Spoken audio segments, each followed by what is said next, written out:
Assalamu alaikum, everyone. Welcome to our lecture 10 of History of English Literature 2, GED 2231 or GED 247. Our topic today, Modern English Literature Historical Background. আজকে আমাদের যে স্লাইডগুলো এই স্লাইডগুলো আমরা Norton anthology থেকে নিয়েছি। হ্যান্ডআউটটা আপনাদের available আছে, আপনাদের মেসেঞ্জার গ্রুপে অলরেডি দেয়া আছে, আপনারা ডাউনলোড করে নেবেন। স্যার আসসালামু আলাইকুম। হ্যাঁ, ওয়ালাইকুম আসসালাম। আজকের ক্লাসে প্রথম যে টপিকটা আমরা আলোচনা করব সেটা হচ্ছে স্লাইডে দেখতে পাচ্ছেন the aesthetic movement. Modern English লিটারেচারের ইতিহাস, হিস্টোরিক্যাল ব্যাকগ্রাউন্ড নিয়ে যখনই আমরা আলোচনা করব, প্রথমে এই বিষয়টা আমাদের পরিষ্কার হওয়া দরকার। দ্য অ্যাস্থেটিক মুভমেন্ট, অ্যাস্থেটিক শব্দটা সম্পর্কে আপনাদের অনেকেরই ধারণা থাকার কথা। এখন কথা হচ্ছে, what is aesthetic movement? Aesthetic শব্দটা মানে কি? What is the meaning by aesthetic? কেউ কেউ বলতে পারবেন অ্যাস্থেটিক শব্দের মানে কি? অ্যাস্থেটিক মানে কি? মানেটা কি অ্যাস্থেটিক?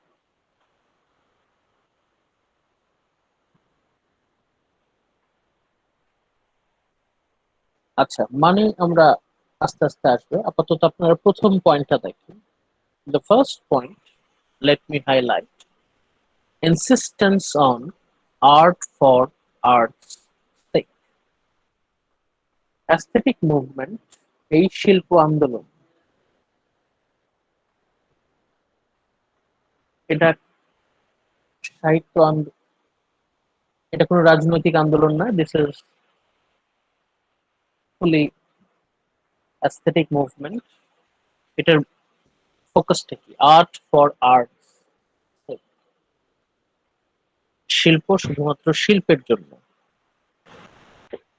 শিল্প শুধুমাত্র শিল্পের জন্যই, আর্ট ফর আর্টস। এই কথাটার মানে কি? What is the meaning? এই কথাটার মানে হচ্ছে ভিক্টোরিয়ান পিরিয়ড পর্যন্ত, করছিল না, ও আসছে একটু। আচ্ছা ধৈর্য ধরে ধরেন আসবে।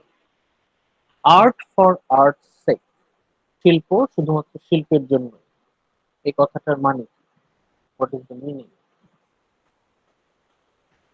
ভিক্টোরিয়ান পিরিয়ড পর্যন্ত আর্টকে বিভিন্ন কাজে বিভিন্ন ভাবে ব্যবহার করা হতো। শিল্প কখনো কখনো শুধুমাত্র এন্টারটেইনমেন্টের মাধ্যম, অথবা কখনো কখনো শিল্প আমাদেরকে এডুকেশন দিয়ে থাকে। Education purpose, entertainment purpose. Education and entertainment, এই দুটোর বাইরে আমরা দেখতে পাই না শিল্পের ব্যবহার। এই মডার্ন পিরিয়ডে এসে অ্যাস্থেটিক মুভমেন্ট যখন শুরু হলো, তখন পৃথিবীতে যত লেখক আছেন, শিল্পী আছেন, তাদের মধ্যে নতুন একটা মতবাদের সৃষ্টি হলো, আর্ট ফর আর্টস সেক, শিল্প শুধুমাত্র শিল্পের জন্য, শিল্পের অন্য কোনো প্রয়োজন থাকার জরুরি নয়।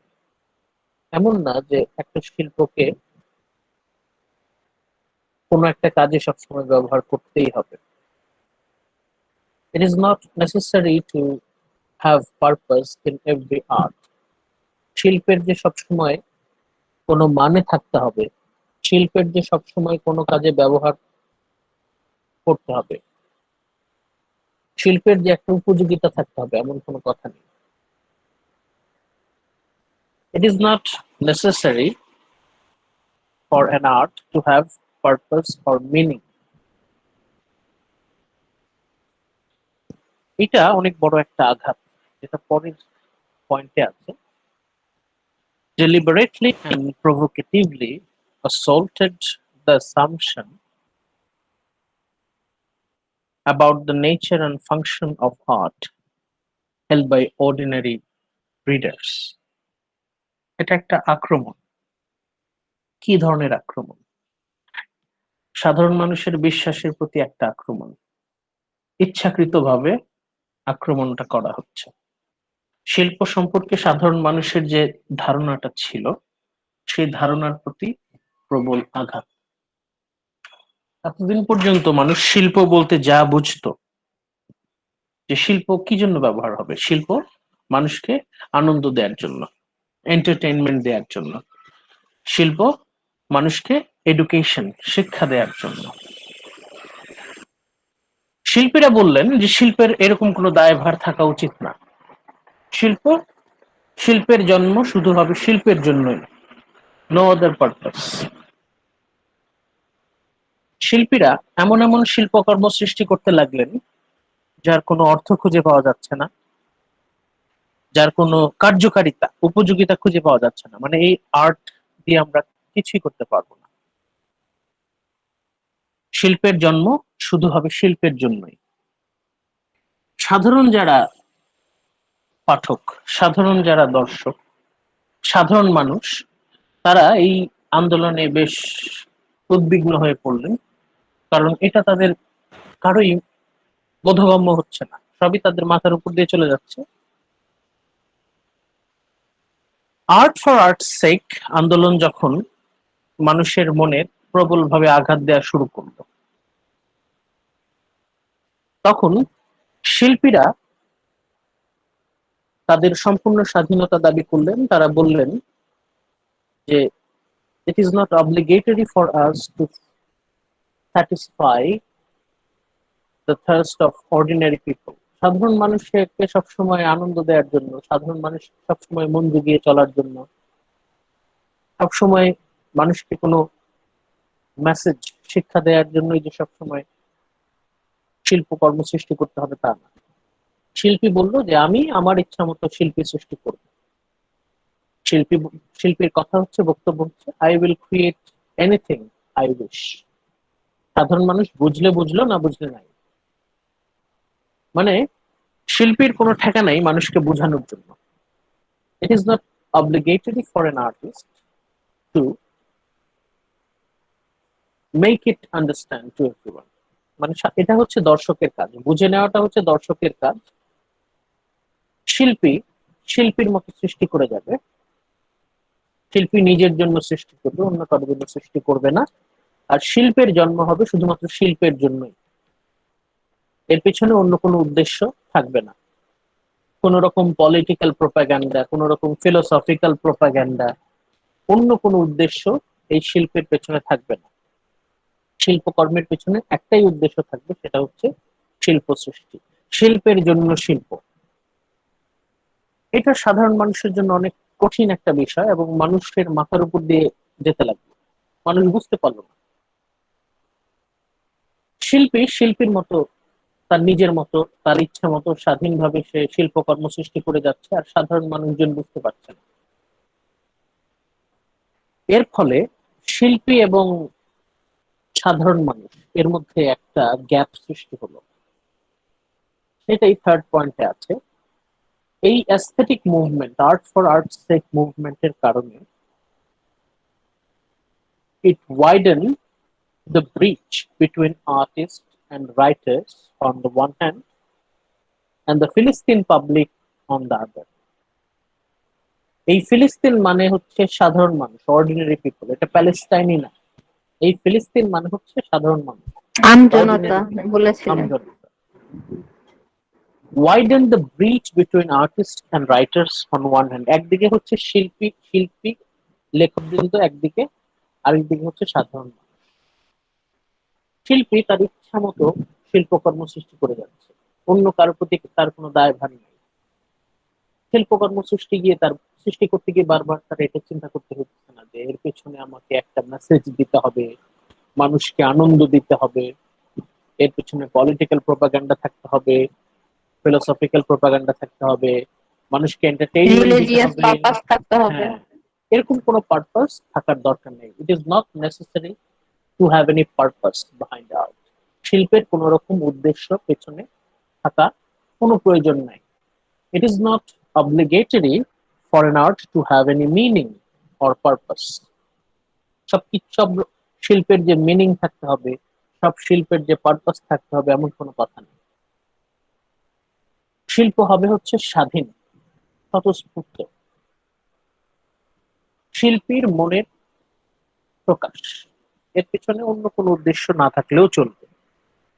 শিল্প এমন একটা উচ্চমানের বিষয় যার অন্য কোনো উদ্দেশ্য, অন্য কোনো উপযোগিতা, অন্য কোনো পারপাস, ইউজ দরকার নেই।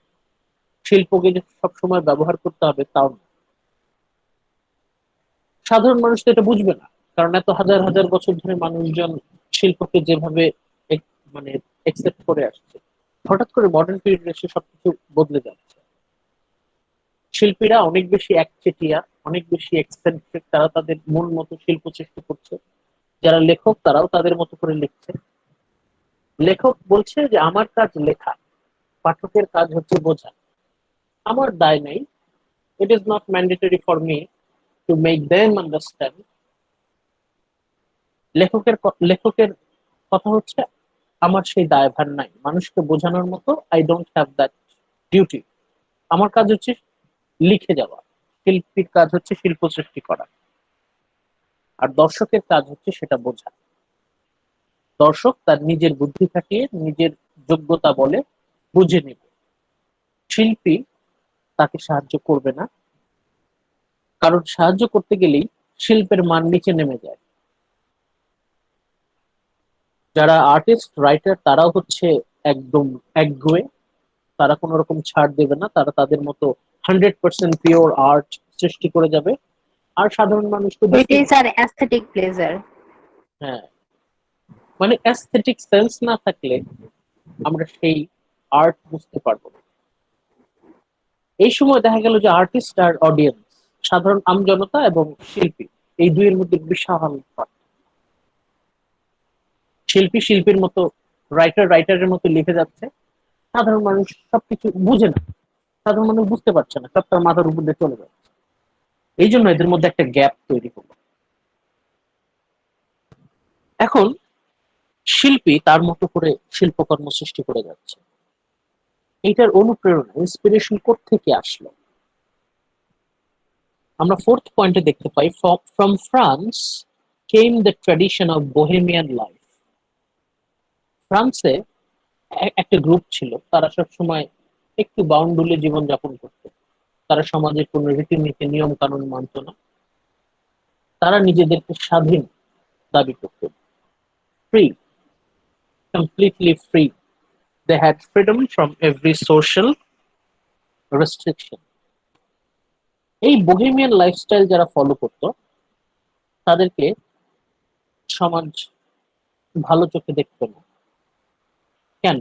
কারণ bohemian life, it's con the limit exposed by conventional ideas of respectability. গতানুগতিক চিন্তাধারায় আমাদের, বিশেষ করে ভিক্টোরিয়ান সোসাইটির কথা যদি চিন্তা করি, সেই ডেকোরাম, রেসপেক্টেবিলিটি, ডিউটিফুলনেস, ডিলিজেন্স, ডিসিপ্লিন, সেই বিষয়টা শিল্পীরা ঘৃণা করা শুরু করে। শিল্পীর কথা হচ্ছে যে আমি এরকম সীমাবদ্ধ পরিবেশে জেলখানায় বসে আমাদের পক্ষে শিল্পকর্ম সৃষ্টি করা সম্ভব না। শিল্পীর দাবি হচ্ছে ultimate freedom, complete complete freedom. Without complete freedom they can't create art. সেজন্য তারা সমাজের রীতিনীতিকে একদম বৃদ্ধাঙ্গুলি দেখিয়ে, সমাজের কোনো নিয়ম কানুন তারা মানবে না, তারা তাদের মতো চলবে। সমাজ তাদেরকে একটা নাম দিল বাউন্ডুলে, বিশৃঙ্খল, বোহেমিয়ান, হিপি, জিপসি, যাই বলি, দে রিজেক্টেড সোসাইটি। এখন আপনি সমাজকে বাতিল করে দিবেন, সমাজ তো আপনাকে কোলে নিয়ে বসে থাকবে না। সমাজও তাদেরকে রিজেক্ট করা শুরু করলো। আমরা এই তারপরের পয়েন্টটি দেখতে পাচ্ছি, নোশনস অফ দ্য আর্টিস্ট। সমাজ আর্টিস্ট বলতেই তখন তাদেরকে একটু নেগেটিভ চোখে দেখা শুরু করলো, as rejecting and rejected by ordinary society. সমাজ, তারা সমাজকে সহ্য করতে পারে না, সমাজও তাদেরকে সহ্য করতে পারে না। What was the ultimate result? Result হচ্ছে alienation of the artist. Alienation, শিল্পী একা হয়ে গেল, সমাজ তাকে আর সাপোর্ট দিচ্ছে না, কারণ সমাজ তাকে বুঝতে পারছে না। সমাজ শিল্পীকেও বুঝতে পারছে না, সমাজ শিল্পকর্মকেও বুঝতে পারছে না। কারণ শিল্প শিল্পীরা এতটাই সফিস্টিকেটেড পর্যায়ে নিয়ে যাচ্ছে, এতটাই জটিল পর্যায়ে নিয়ে যাচ্ছে যে আমজনতার পক্ষে সেই শিল্প বোঝা সম্ভব না। এখানে আমরা ইন্টেলেকচুয়াল গ্যাপটা, এই অ্যাস্থেটিক মুভমেন্ট বলতে এই যে intellectual gap between the artist and ordinary people. এখানে আর্টিস্ট বলতে শুধু আমরা সিঙ্গার পেইন্টারের কথা বলছি না, এখানে রাইটারও আছে, স্কাল্পচারও আছে, ইভেন যারা অভিনয় শিল্পী তারাও artist. The intellectual gap between the artist and ফিলিস্তিন অর্ডিনারি পিপল, এটা এই সময় সবচেয়ে বেশি প্রকট হলো। আর্টিস্টের কথা হচ্ছে যে ভিক্টোরিয়ান অ্যাটিটিউড নিয়ে শিল্পকর্ম সৃষ্টি করা সম্ভব না, যেটা গত ক্লাসে আমরা বললাম যে মডার্নিজম হচ্ছে বেসিক্যালি অ্যান্টি ভিক্টোরিয়ানিজম, যেটা একটু পরে আমরা আবার আলোচনা করব। আমরা হিস্টোরিক্যাল ব্যাকগ্রাউন্ড নিয়ে আলোচনা করছি modern literature, modern English literature. সেখানে আমরা প্রথম টপিকটা হচ্ছে দ্য অ্যাস্থেটিক মুভমেন্ট। অ্যাস্থেটিক মুভমেন্টের কথা হচ্ছে আর্ট ফর আর্টস সেক। শিল্পের জন্ম শুধুমাত্র তার নিজের জন্য, তার অন্য কোনো পারপাস, অন্য কোনো মিনিং, অন্য কোনো উপযোগিতা, অন্য কোনো মানে থাকার কোনো প্রয়োজন নেই। এবং এই কারণে আমরা দেখতে পাচ্ছি শিল্পী এবং আমজনতা, সাধারণ মানুষের মধ্যে একটা গ্যাপ সৃষ্টি হচ্ছে, তাদের মধ্যে কমিউনিকেশন নাই। নেক্সট স্লাইডে আপনারা দেখতে পাচ্ছেন the fragmentation of the reading public. আমজনতার মধ্যেও একটা ফ্র্যাগমেন্টেশন, একটা খণ্ডায়ন আমরা লক্ষ্য করি, আলাদা আলাদা হয়ে যাচ্ছে, গ্রুপ গ্রুপ আলাদা হয়ে যাচ্ছে। কিভাবে? এডুকেশন অ্যাক্ট অফ 1870 সালে একটা আইন পাস হয়, শিক্ষা আইন, এডুকেশন অ্যাক্ট। এই শিক্ষা আইনের বক্তব্য কি ছিল? এই শিক্ষা আইনের বক্তব্য ছিল সবাইকে প্রাথমিক শিক্ষা গ্রহণ করতে হবে। Education Act of 1870 made elementary education compulsory and universal. সবাইকে অন্তত প্রাথমিক শিক্ষায় শিক্ষিত হতে হবে, সবাইকে অন্তত লিখতে পড়তে জানতে হবে, সাক্ষরতা। এই এডুকেশন অ্যাক্টের কারণে এলিমেন্টারি এডুকেশন, প্রাথমিক শিক্ষা, কম্পালসারি এন্ড ইউনিভার্সাল, আবশ্যক এবং সার্বজনীন হলো। সবাইকেই প্রাথমিক শিক্ষা গ্রহণ করতে হবে এবং এটা সার্বজনীন, সকল, it is applicable for every class, upper class, lower class. ধনীদের জন্য এটা প্রযোজ্য, যারা দরিদ্র তাদের জন্য এটা প্রযোজ্য। এর ফলে কি হলো? আগের থেকে মানুষ প্রচুর পরিমাণে এখন সাক্ষরতার হার বাড়তে লাগলো। It led to the rapid emergence of a large unsophisticated literary public.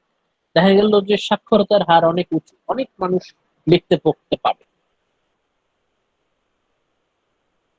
A rapid emergence of large unsophisticated literary public.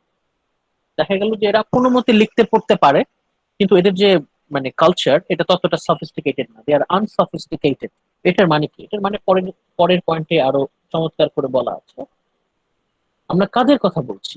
A public that was literate, মানে এরা হচ্ছে শুধুমাত্র নামে শিক্ষিত, শুধু স্বাক্ষর করতে জানে, but not in any real sense educated.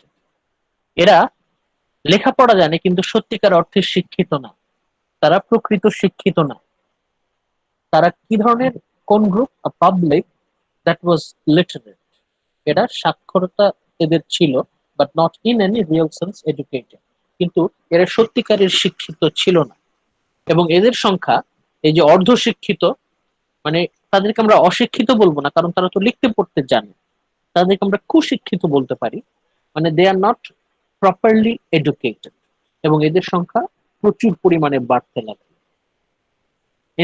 Increase steadily, আস্তে আস্তে বিপুল পরিমাণে মানুষ, তারা লিখতে পড়তে জানে, তারা শুধু নামে শিক্ষিত কিন্তু প্রকৃত অর্থে তারা শিক্ষিত না। এর ফলে কি হলো? ফ্র্যাগমেন্টেশন। স্বশিক্ষিত না, এর ফলে কি হচ্ছে? স্বশিক্ষিত না স্যার। হ্যাঁ হ্যাঁ, এরা হচ্ছে প্রকৃত অর্থে শিক্ষিত না, মানে এরা শুধু নামেই শিক্ষিত। এদের মধ্যে যে ডিপ চেঞ্জ আসার কথা, মেন্টাল যে চেঞ্জ আসার কথা, সফিস্টিকেশন আসার কথা, এটা তাদের মধ্যে আসেনি। এর ফলে কি হলো? Resulted in splitting up of audience for literature into hi bro, low bro and middle bro. একটা গ্রুপ যারা প্রপারলি এডুকেটেড, ঠিক মতো শিক্ষিত, তারা, এটা মেইনলি আমরা আপার ক্লাস লেভেলে দেখতে পাই, অ্যারিস্টোক্রেটিক সফিস্টিকেটেড আপার ক্লাস সোসাইটিতে আমরা দেখতে পাই, তারা হচ্ছে হাই ব্রোস, মানে এরা হচ্ছে সফিস্টিকেটেড লিটারেচার এরা প্রেফার করে। আরেকটা গ্রুপ পাচ্ছি আমরা লো ব্রোস, এরা হচ্ছে লোয়ার ক্লাস, একদম শ্রমিক শ্রেণী, তারা কোনো মতে পড়তে লিখতে জানে, দে আর নট সফিস্টিকেটেড এনাফ। আরেকটা গ্রুপ আমরা দেখতে পাই, সেটা হচ্ছে মিডল ব্রোস, এরা হচ্ছে মিডল ক্লাস। মিডল ক্লাস তারা হচ্ছে মাঝামাঝি, তারা একেবারে কুশিক্ষিতও না, আবার একেবারে সফিস্টিকেটেড হাইলি উচ্চ শিক্ষিত না, তারা মাঝামাঝি। যারা হাই ব্রোস তারা হচ্ছে প্রেফার করে একদম হাই আর্ট, উচ্চমানের আর্ট। যারা মিডল ব্রো তারা হচ্ছে মোটামুটি মিডিয়াম লেভেলের, they prefer medium level art. আর যারা low brow, they prefer cheap art, cheap literature. Sophistication এর উপর ভিত্তি করে মোটামুটি তিনটা ভাগ আমরা পাঠকদের মধ্যে দেখতে পাই। দ্য স্প্লিট, এই যে বিভাগ, fragmentation, developed with unprecedented speed to an unprecedented degree. প্রচুর, মানে খুব দ্রুত গতিতে এই বিভাজনটা আমরা লক্ষ্য করি সমাজে। আপার ক্লাস সোসাইটিতে তারা এক ধরনের লিটারেচার অ্যাপ্রিসিয়েট করছে, মিডল ক্লাস যারা, তারা এক ধরনের লিটারেচার অ্যাপ্রিসিয়েট করছে, যারা লোয়ার ক্লাস তারাও কিন্তু এক ধরনের লিটারেচার অ্যাপ্রিসিয়েট করছে। কিন্তু তিন class, high brow, middle brow, low brow, তারা কিন্তু তিন ধরনের লিটারেচার, তিন ধরনের সাহিত্য তারা কিন্তু প্রেফার করছে। Because of the mass production of popular literature for the semi-literate, যারা হচ্ছে অর্ধশিক্ষিত, যাদেরকে আমরা কুশিক্ষিত বলছি, যে তারা শুধু নামেই শিক্ষিত কিন্তু প্রকৃত অর্থে তারা শিক্ষিত না, এদের জন্য একটা নতুন ধরনের লিটারেচারের আবির্ভাব আমরা দেখতে পাই, পপুলার লিটারেচার। সাইডে লেখা আছে দেখেন, পাল্প ফিকশন। পাল্প ফিকশন হচ্ছে চিপ লিটারেচার, যেটা সাধারণ মানুষ, একদম লোয়ার ক্লাস, যারা কোনো মতে লিখতে পড়তে পারে, they gather entertainment from this cheap literature. এই লিটারেচারে আমরা হাইলি কোনো লিটারেরি ভ্যালু আমরা পাই না। আর এই পাল্প ফিকশন, এই পপুলার লিটারেচার শুধুমাত্র যারা লো ব্রোস, যারা সেমি লিটারেট, তাদের জন্য। এখন এই সেমি লিটারেট তাদেরকে আমরা যতই অবজ্ঞা করি না কেন, যে তাদের লিটারেচার সেন্স, তাদের আর্টিস্টিক সেন্স তো সফিস্টিকেটেড না, তারা কিন্তু মোটেও sophisticated literary public না, they are unsophisticated literary public। এখন তাদেরকে কিন্তু অবহেলা কোনোভাবেই করা যাচ্ছে না, কারণ তাদের সংখ্যা অনেক বেশি। যদিও তারা unsophisticated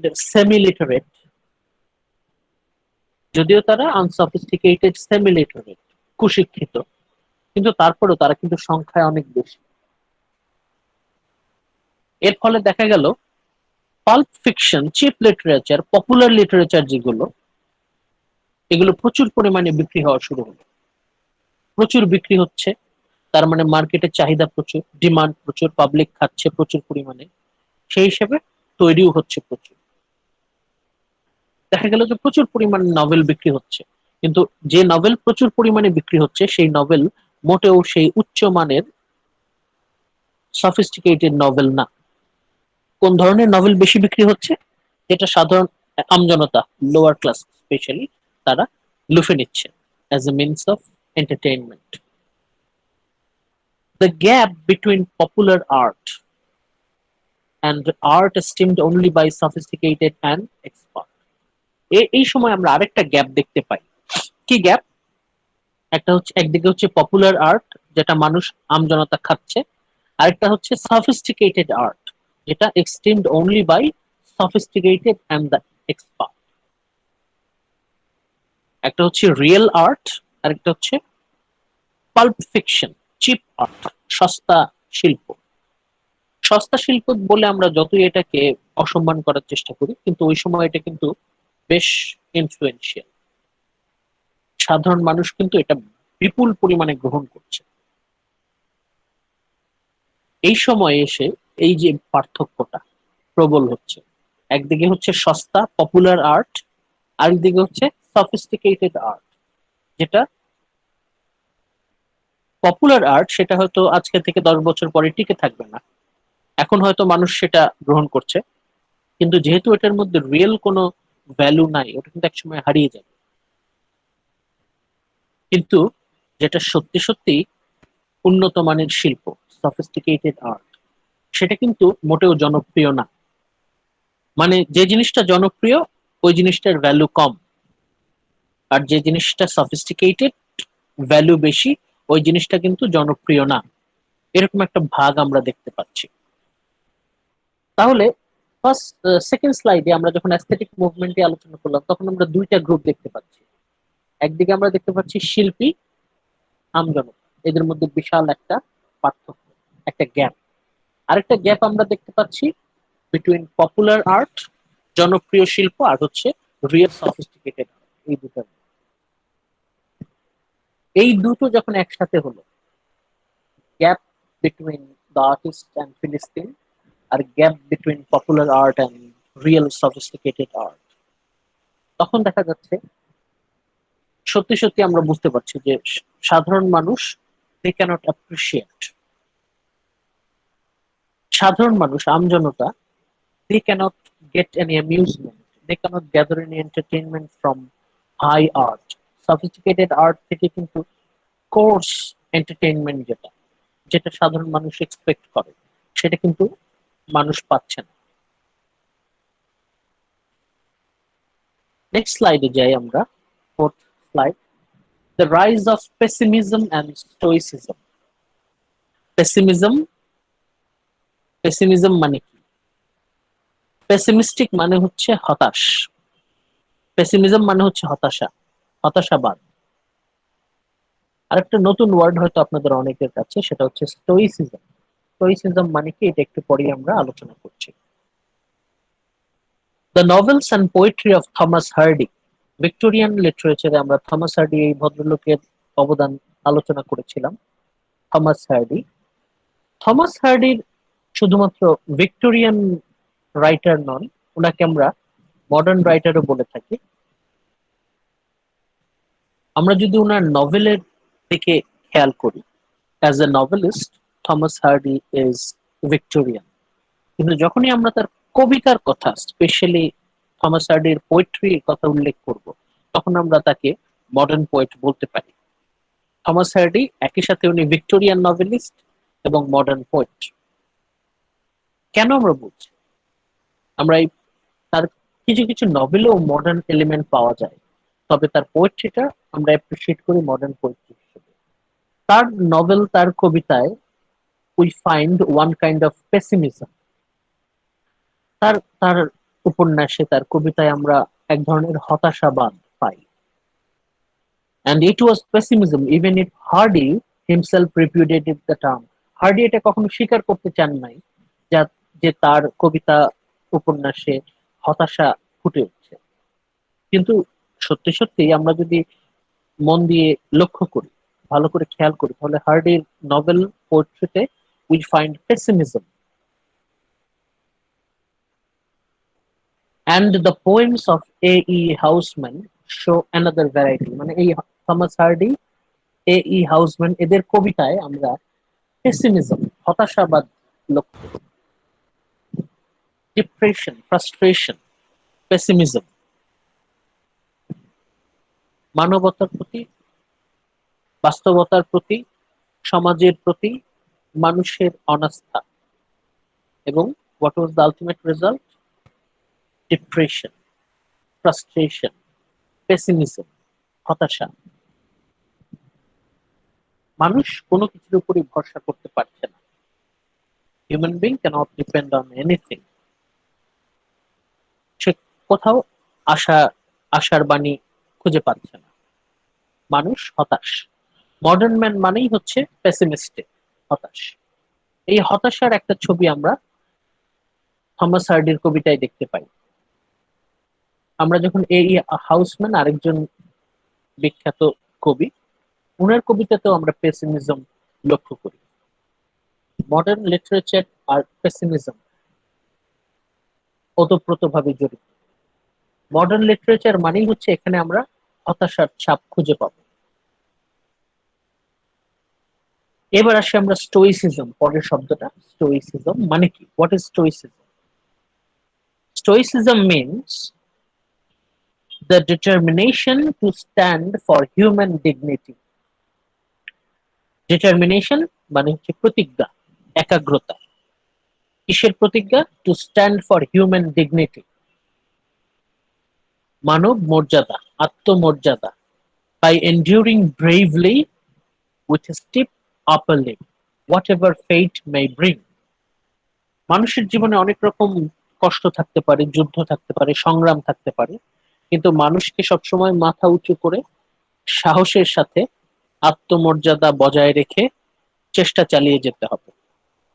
maybe reality is very bleak, maybe the situation is very deadly, depressing, maybe fate is very very আমাদের প্রতিকূলে, মানে কোনো কিছু আমাদের পক্ষে না। Everything seems very devastating, deadly. মনে হতে পারে যে কোথাও কোনো আশা নেই, তারপরও আমাদেরকে মাথা উঁচু করে মনে বল নিয়ে এগিয়ে যেতে হবে, চেষ্টা করে যেতে হবে। We need to fight. Maybe reality is very brutal, but what ever the situation is, we need to struggle. আমাদেরকে সংগ্রাম করে যেতে হবে, আমাদেরকে মাথা উঁচু করে মনে বল রেখে আত্মমর্যাদার সাথে we need to struggle, we need to strive. এই যে মনে জোর নিয়ে সংগ্রাম করে যাওয়া, এটাই হচ্ছে স্টোইসিজম। ভাগ্যে যা থাকে থাকুক, নিয়তি যা নিয়ে আসে আসুক, কিন্তু আমরা সংগ্রাম করে যাব। মেইনটেইনিং সেলফ ডিগনিটি, নিজের আত্মসম্মান বজায় রেখে মাথা উঁচু করে আমরা সংগ্রাম করে যাব। এইটাই হচ্ছে স্টোইসিজম, সংগ্রাম। এই স্টোইসিজম আমরা পাচ্ছি মডার্ন লিটারেচারে, আমরা স্টোইসিজমেরও পাচ্ছি, একই সাথে পেসিমিজম, স্টোইসিজম। পেসিমিজমের কথা হচ্ছে everything is meaningless, life is frustrating, there is no meaning.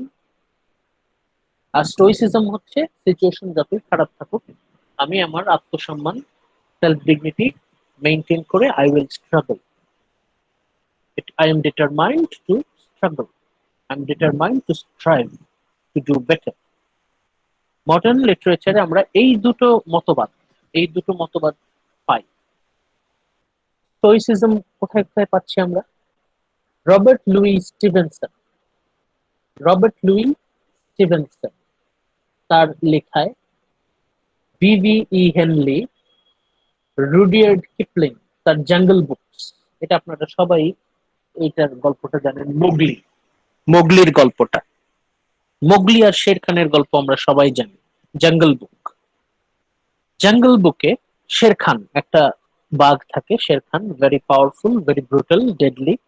আর মোগলি, মোগলিকে সে সারা জীবন তাড়া করে যায়।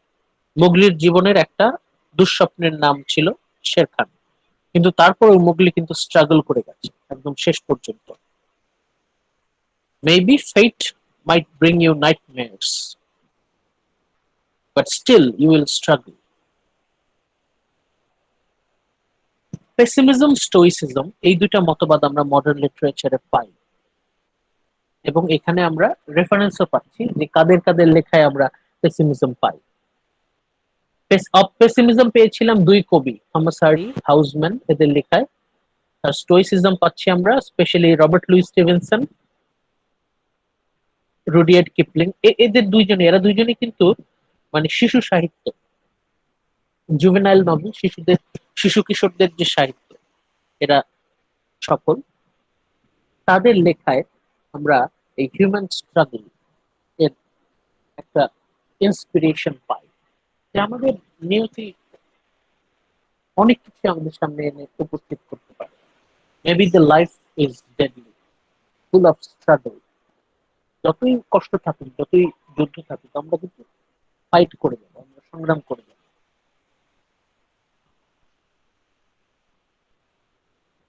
আচ্ছা, এখন আপনাদের সামনে ফিফথ স্লাইড দেখেন, অ্যান্টি ভিক্টোরিয়ানিজম। এটা গত ক্লাসে আমরা আলোচনা করেছি। মডার্নিজম মানেই হচ্ছে ভিক্টোরিয়ানিজমের বিরুদ্ধে, রিয়াকশন এগেইনস্ট ভিক্টোরিয়ানিজম। যারা মডার্নিস্ট তারা দুই চোখে ভিক্টোরিয়ানিস্টদের দেখতে পারে না। যারা Victorian, they are hated by modernist. দুটো বিখ্যাত বইয়ের আমরা আপনার এখানে নাম পাবেন। The publication of eminent Victorian, 1918 সালে একটা বই পাবলিশ হয়, বইটার নাম হচ্ছে eminent Victorians, written by Lytton Strachey. এই বইটা কেন আমাদের এখানে নামটা মনে রাখা জরুরি? Because there we find the criticism of the normal attitudes and preconception of Victorian middle class. Victorian society, Victorianism আমরা যে আমাদের লেকচার 5 এ আলোচনা করেছিলাম, ভিক্টোরিয়ানিজম বলতে আমরা কি বুঝি? সেই যে ডেকোরাম, রেসপেক্টেবিলিটি, সোশ্যাল অবিডিয়েন্স, এই বিষয়গুলো মানুষকে এতটাই সামাজিকভাবে এবং মানসিকভাবে পঙ্গু করে দেয় যে মানুষ আর কখনো সে স্বাধীনভাবে কোনো কাজে অংশগ্রহণ করতে পারে না, সমাজ থেকে পঙ্গু করে দেয়। ভিক্টোরিয়ান আইডিয়ালিজম গুলো এরা এতটাই স্ট্রিক্ট যে একজন আর্টিস্টের পক্ষে, একজন সত্যিকারের শিল্পীর পক্ষে ভিক্টোরিয়ানিজম বা ভিক্টোরিয়ান অ্যাটিটিউডে, ভিক্টোরিয়ান মতবাদে বিশ্বাস করা সম্ভব নয়। শিল্প সাহিত্য ভিক্টোরিয়ান অ্যাটিটিউড নিয়ে সৃষ্টি করা অসম্ভব। যারা মডার্ন তারা তীব্র প্রতিবাদ জানালেন। লিটন স্ট্র্যাচি এখানে বলছে, তার এমিনেন্ট ভিক্টোরিয়ান্স বইয়ে উনি খুবই কঠিনভাবে, কঠোরভাবে ক্রিটিসাইজ করলেন preconception of Victorian middle class. ভিক্টোরিয়ানদের মধ্যে যে হিপোক্রেসি, সেটা উনি প্রকাশ করে দিলেন। First became really violent in the last 2 decades of 19th century. মানে ভিক্টোরিয়ান পিরিয়ডের যে শেষের 2 দশক, শেষের যে 20 years, এই জায়গায় আমরা সবচেয়ে বেশি রিয়াকশন দেখতে পাই যে Victorian attitude is really detrimental, harmful for flourishment of art and literature. দেখা গেল যে ওই মতবাদ নিয়ে আসলে সত্যিকার অর্থে শিল্প সাহিত্যর উন্নয়ন করা সম্ভব নয়। ভিক্টোরিয়ান অ্যাটিটিউড মানুষকে মনের মধ্যে শিকল পরিয়ে দেয়। মানুষ স্বাধীনভাবে কোনো কিছু বলতে বা লিখতে বা কোনো শিল্প সৃষ্টি করতে পারে না, সক্ষম হয় না। পরের যে বইটা, স্যামুয়েল বাটলারের একটা বই, the way of all flash, the way of all flash, এই বইটা 1903 সালে পাবলিশ হয়েছিল। এই বইটা এমিনেন্ট ভিক্টোরিয়ানসদের চাইতেও আরো ভয়ঙ্কর ভাবে, আরো তীব্রভাবে ভিক্টোরিয়ান অ্যাটিটিউডকে সমালোচনা করেছে। The way of all flash, published in 1903, is still the bitterest indictment in English literature of Victorian way of life. তীব্রভাবে সমালোচনা করলেন ভিক্টোরিয়ান জীবনযাপন, ভিক্টোরিয়ান লাইফস্টাইল যে মানুষের জন্য, মানবতার জন্য কতখানি ক্ষতিকর, সেটা তার এই বইতে উনি দেখিয়ে গেছেন। The chorus of question of Victorian assumption grew ever louder. এর পরবর্তীতে যত বড় বড় শিল্পী, সাহিত্যিক, তারা সবাই ভিক্টোরিয়ান অ্যাটিটিউডের বিরুদ্ধে কথা বলেছেন। Sounding prominently in its voice of the young Bernard Shaw, George Bernard Shaw, আমরা পরবর্তীতে পড়ব ড্রামাতে। জর্জ বার্নার্ড শ উনি হচ্ছেন বাটলারের greatest admirers. George Bernard Shaw উনি ওনার নাটকে দেখিয়ে দিচ্ছেন যে ভিক্টোরিয়ান সোসাইটি কতখানি হিপোক্রিট, ওদের চিন্তা ভাবনা কতখানি শ্যালো। নিজেদেরকে ওরা যতই রেসপেক্টেবল, পলিশড, ডেকোরাস বলে দাবি করুক না কেন, তারা অ্যাকচুয়ালি হিপোক্রিট। আর ভিক্টোরিয়ান লাইফস্টাইল এটা অবশ্যই ত্যাগ করতে হবে। In modern time Victorian lifestyle can't be followed. একটা সময় যত দ্রুত সম্ভব ভিক্টোরিয়ান লাইফস্টাইলটাকে বাদ দিতে হবে। আর লিটারেচারে তো অবশ্যই, শিল্প সাহিত্যে ভিক্টোরিয়ান লাইফস্টাইল এটা যত দ্রুত বাদ দেওয়া যাবে ততই সেটা মানুষের জন্য মঙ্গল। মডার্নিস্ট যারা যারা আধুনিকতাবাদী তারা ভিক্টোরিয়ান লাইফস্টাইল ভিক্টোরিয়ানিজমকে মানবতার জন্য ক্ষতিকর হিসেবে আখ্যায়িত করলেন। তারা যেটাকে ভালো বলে দাবি করছে ভিক্টোরিয়ানরা, সেটা মোটেও is not healthy for humanity. তাহলে modernism is actually a violent reaction against Victorianism. এটা গত লেকচারেও আমরা আলোচনা করেছি, আজকেও আমরা এটা টাচ করে গেলাম। যখনই আমরা মডার্ন লিটারেচারের হিস্টোরিক্যাল ব্যাকগ্রাউন্ড নিয়ে কথা বলবো তখন এই পয়েন্টটা আসবে, অ্যান্টি ভিক্টোরিয়ানিজম। এরপরে এটা কিন্তু আমরা আলোচনা করেছিলাম কিছু ভিক্টোরিয়ান পিরিয়ডে, এখন সেটা আরো বেশি স্ট্রং হচ্ছে। The position of women was rapidly changing. নারীদের সমাজে অবস্থান সেটা কিন্তু পরিবর্তন হচ্ছে। The Married Women's Property Act of 1882 1882 সালে একটা আইন পাশ হয়, যে আইনে এটা অ্যালাউড ম্যারিড ওমেন, যারা বিবাহিত নারী, they had their right to own property. Victorian পিরিয়ডে কিন্তু নারীদের সেই অধিকারটা ওইভাবে ছিল না, তারা চাইলেই কিন্তু কোনো সম্পত্তির মালিকানা নিতে পারত না। পরিবারে যদি কোনো পুরুষ না থাকতো সমস্ত সম্পত্তি চলে যেত সরকারের হাতে, গভর্নমেন্টের হাতে। নারীদের হাতে কিন্তু কোনো রকম সম্পত্তি থাকতো না। এটা তাদের জন্য খুবই অমানবিক, হিউমিলিয়েটিং। মডার্ন পিরিয়ডে এসে নারীরা সম্পত্তির অধিকার পাচ্ছে। যদিও এটা আইন পাশ হয়েছিল 1882 সালে, কিন্তু এটা মানে ইমপ্লিমেন্ট হতে হতে ভিক্টোরিয়ান পিরিয়ড পার হয়ে আমরা 20th সেঞ্চুরি এসে দেখা যায় মোটামুটি নারীরা তখন তাদের সম্পত্তির অধিকার পাচ্ছে। এর পরবর্তীতে the admission of women to the universities at different times, নারীরা বিশ্ববিদ্যালয়ে ভর্তির অনুমতি পাচ্ছে। ভিক্টোরিয়ান পিরিয়ডে women they were not allowed to admit in university. নারীরা এখন ইউনিভার্সিটিতে ভর্তি হওয়ার সুযোগ পাচ্ছে। They are getting chance to achieve higher education. এটা কিন্তু অনেক বড় একটা ব্যাপার, admission of women to the university, মানে নারীদের মধ্যে উচ্চশিক্ষার হার বাড়ছে এবং এই সময় সবচেয়ে দ্রুত হারে উচ্চশিক্ষিত নারীর হার বাড়ছে। The fight for women's suffrage, পাশে আপনারা একটা ছবি দেখতে পাচ্ছেন, two Victorian women, they are standing there, votes for women, নারীদের ভোটাধিকার, পলিটিক্যাল রাইটস।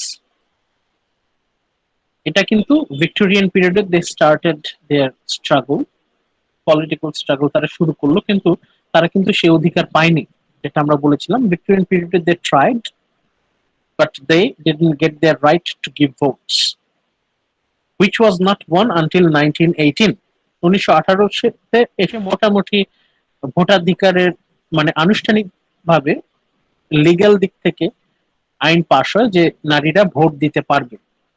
পুরোপুরি তাদের অধিকার নিশ্চিত হয় 1928, মানে ভোটাধিকার নিশ্চিত করতে করতে 1928 সাল চলে আসলো। তাহলে নারী অধিকার, সম্পত্তির অধিকার পাচ্ছে, শিক্ষার অধিকার পাচ্ছে, ভোটাধিকার পাচ্ছে। নারীদের কিন্তু সামাজিক অবস্থান উন্নত হচ্ছে আস্তে আস্তে। These events marked a change in their attitude towards women. নারীদের প্রতি সমাজের যে একটা মানে ইনফেরিয়ার লুক ছিল, মানে নারীদেরকে পুরুষের সমকক্ষ মনে করা হতো না, এই চিন্তা ভাবনাটা কিন্তু বদলাতে শুরু করলো মডার্ন পিরিয়ডে এসে। যখন নারীদের সম্পত্তির অধিকার আছে, ভোট দেওয়ার অধিকার আছে, উচ্চশিক্ষার অধিকার আছে, তখন কিন্তু নারী আর পুরুষের মধ্যে খুব বেশি পার্থক্য রইল। ভিক্টোরিয়ান পিরিয়ড কিন্তু ছিল পেট্রিয়ার্কাল সোসাইটি, মানে পুরুষতান্ত্রিক, পুরুষ দ্বারা ডমিনেটেড বা male dominated patriarchal society. Modern পিরিয়ডে এসে নারীদের অধিকার কিন্তু মোটামুটি নিশ্চিত হওয়ার লক্ষণ আমরা পাচ্ছি। We find a change in the attitude toward women. নারীদের প্রতি সমাজের যে মনোভাব সেটা একটু হলেও পাল্টাচ্ছে। And in the part they played in national life as well as in the relation between sexes, which is reflected in variety of ways in literature of the period. এবং আস্তে আস্তে সাহিত্যে কিন্তু নারী লেখকের সংখ্যা বাড়তে লাগলো। রোমান্টিক পিরিয়ডেও কিন্তু নারী লেখকের সংখ্যা খুব বেশি ছিল না। আমরা খুব অল্প কিছু লেখকের নাম জানি, যেমন রোমান্টিক পিরিয়ডে আমাদের মিসেস অ্যান্ড্রা ক্লিফ, আর ছিল আমাদের কে ছিল gen Aston, Mary Shelley. Victorian পিরিয়ডে এসে আমরা ব্রুথ সিস্টার্স কে পাই, জর্জ ইলিয়ট কে পাই। সংখ্যা আমরা যদি অনুপাত চিন্তা করি তাহলে নারী লেখকদের সংখ্যা, female writers number is quite low, কিন্তু মডার্ন পিরিয়ডে এসে এই সংখ্যাটা কিন্তু বাড়তে লাগে। এবং সব দিক থেকেই the position of women were changing. নারীদের অবস্থান, সমাজে নারীদের অবস্থান কিন্তু বদলে যাচ্ছে।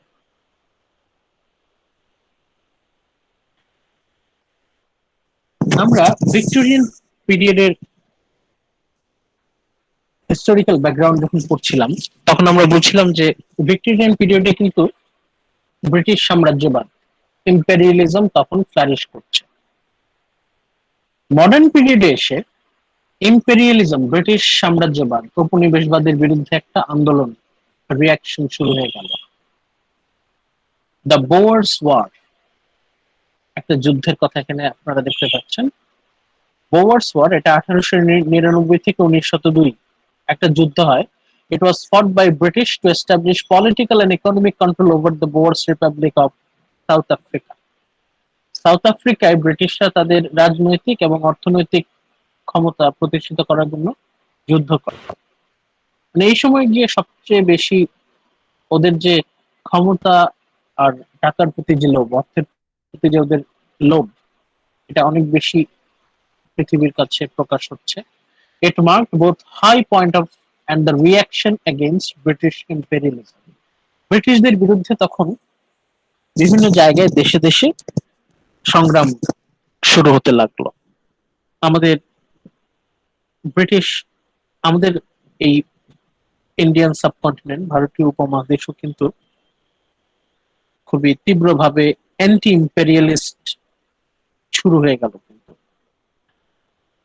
আমাদের তো পলাশির যুদ্ধ হয়েছিল 1757 সালে। এরপরও কিন্তু ওই আন্দোলন, যদি আমরা বলি একদম শক্ত আন্দোলন, 1857-এ একটা আন্দোলন হয়েছিল। তারপরে আর ওইভাবে আমরা অ্যান্টি ইম্পেরিয়ালিস্ট আন্দোলন আমরা পাই না। মূলত ভিক্টোরিয়ান পিরিয়ড শেষ হওয়ার পর, আফটার ভিক্টোরিয়ান পিরিয়ড, এই ব্রিটিশদের বিরুদ্ধে যে সংগ্রাম, এটা আরো বেশি জোরদার হচ্ছে। মানে মডার্ন পিরিয়ড মানেই হচ্ছে we will find reaction against British imperialism, British সাম্রাজ্যবাদের বিরুদ্ধে একটা বিতৃষ্ণা। পৃথিবীর বেশিরভাগ এলাকাতেই আমরা দেখতে পাই ব্রিটিশদের বিরুদ্ধে একটা বিদ্বেষ পূর্ণ মনোভাব সব সব সমাজে। আমরা এখন আমরা চলে যাব আমাদের যে বইয়ের যে আর্টিকেল থেকে আমরা এই ইনফরমেশন কালেক্ট করেছি সেটাতে আমরা চলে যাচ্ছি। আপনাদের এই হ্যান্ডআউটটা অলরেডি দেয়া আছে। এই হ্যান্ডআউটটা যে বই থেকে নেওয়া আছে সেই বইটার নাম হচ্ছে, এই যে আপনারা ফার্স্ট পেজেই পাবেন, রাইটারের নাম, দ্য মেইন রাইটার, তার নাম হচ্ছে অ্যাব্রামস, M.H. অ্যাব্রামস। বইয়ের নাম হচ্ছে the Norton anthology of English literature. আমরা মডার্ন লিটারেচার থিওরি গুলো পড়বো হচ্ছে এই বই থেকে। The Norton Anthology of English Literature, 6th edition.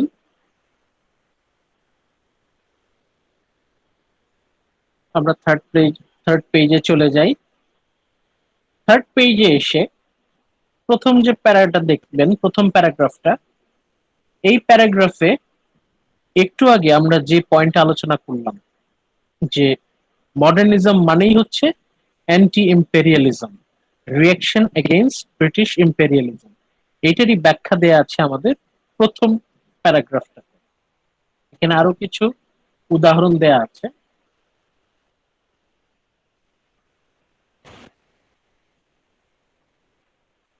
কি কি ঘটছে খুব সংক্ষেপে এখানে অনেকগুলো ঘটনার উল্লেখ আছে, আপনারা কেউ একজন পড়েন।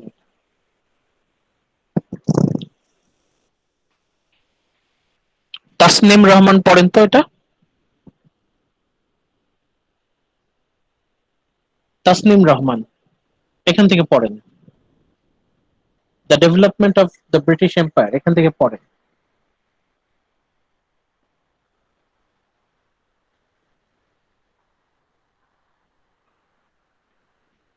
দেখতে পাচ্ছেন না?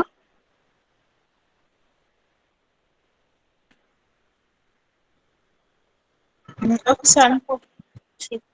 আচ্ছা পড়েন।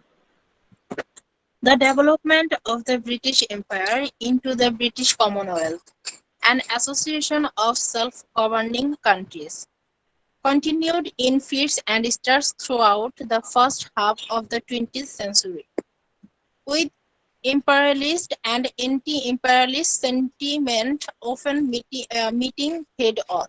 Writers as far apart as Kipling and E.M. Foster occupied themselves with the problem. আচ্ছা The এখানে Irish দেখেন, না এখানে আগে আমরা কি কি পয়েন্ট পাই, এই যে লাইনটা পড়া হলো, এই লাইন থেকে আমরা কি ইনফরমেশন পাচ্ছি, এখান থেকে আমরা কি পাচ্ছি? এটা তো বেশ বড় একটা সেন্টেন্স, হঠাৎ করে পড়তে গেলে ভয় লাগবে। এখন এখানে কি ইনফরমেশন আছে? এখানে এটাই বলা আছে যে মডার্ন পিরিয়ডে ব্রিটিশ এম্পায়ার ভাগ হয়ে হয়ে যাচ্ছে ব্রিটিশ কমনওয়েলথ। কমনওয়েলথ শব্দটা এটা আপনার অনেকেরই জানা থাকার কথা, মানে যে দেশগুলো একসময় ব্রিটিশরা শাসন করে গেছে সেই দেশগুলো যখন স্বাধীন হয়, স্বাধীন হওয়ার পরে তারা একটা গ্রুপ গঠন করে যেটার নাম কমনওয়েলথ। এবং যখনই কমনওয়েলথ গঠন হচ্ছে, এটাই হচ্ছে marking of new century. Imperialist and anti imperialist sentiment, দেখা গেল যে একটা দেশ যখন স্বাধীন হচ্ছে তখন দুই ধরনের মানুষ আমরা পাচ্ছি। একটা গ্রুপ হচ্ছে যারা হচ্ছে ইম্পেরিয়ালিস্ট, মানে স্বাধীন দেশেও তারা ওই ব্রিটিশদের মতো করে নিয়ম কানুন সবকিছু এস্টাবলিশ করতে চায়। আর আরেকটা গ্রুপ আমরা পাচ্ছি অ্যান্টি ইম্পেরিয়ালিস্ট, মানে স্বাধীন দেশেও আমরা দুইটা গ্রুপের মধ্যে সংঘর্ষ দেখতে পাই। একটা গ্রুপ হচ্ছে যারা স্বাধীন দেশেও ব্রিটিশদের গোলামি করছে, আরেকটা হচ্ছে যারা পুরোপুরি স্বাধীনভাবে দেশ চালাতে চাচ্ছে। মানে ব্রিটিশদের ইম্পেরিয়ালিজম, তাদের যে সাম্রাজ্যবাদ, সেটা এতটাই কঠিন, এতটাই গভীর ছিল যে একটা দেশগুলো স্বাধীন হওয়ার পরেও, ইভেন আফটার দেয়ার ইন্ডিপেন্ডেন্স, তারা কিন্তু সত্যিকারের সেন্সে স্বাধীন ছিল না। তারা শুধু বাইরে বাইরে নামেই পলিটিক্যালি শুধু স্বাধীন ছিল, কিন্তু ভেতর থেকে পুরোটাই তারা ছিল still obedient to British empire. মানে মানুষ চাচ্ছে ব্রিটিশদের ছায়া থেকে দেশগুলো কিন্তু বের হয়ে আসতে চাচ্ছে, অ্যান্টি ইম্পেরিয়ালিজম কিন্তু ইন ইফেক্ট। তারপরও দেখা যাচ্ছে মানুষ পারছে না। এটা পরবর্তীতে আমরা আরো গভীরভাবে জানবো যখন আমরা পোস্ট কলোনিয়ালিজম পড়বো, তখন যে একটা দেশ যখন স্বাধীন হয় অন্য কোনো দেশের হাত থেকে, তখন দেশের বেশ কিছু মানুষ স্বাধীন দেশেও পরাধীন আচরণ করে, মানে স্টিল তারা তাদের যারা দখলদারি ছিল তাদের গোলামি করতে থাকে।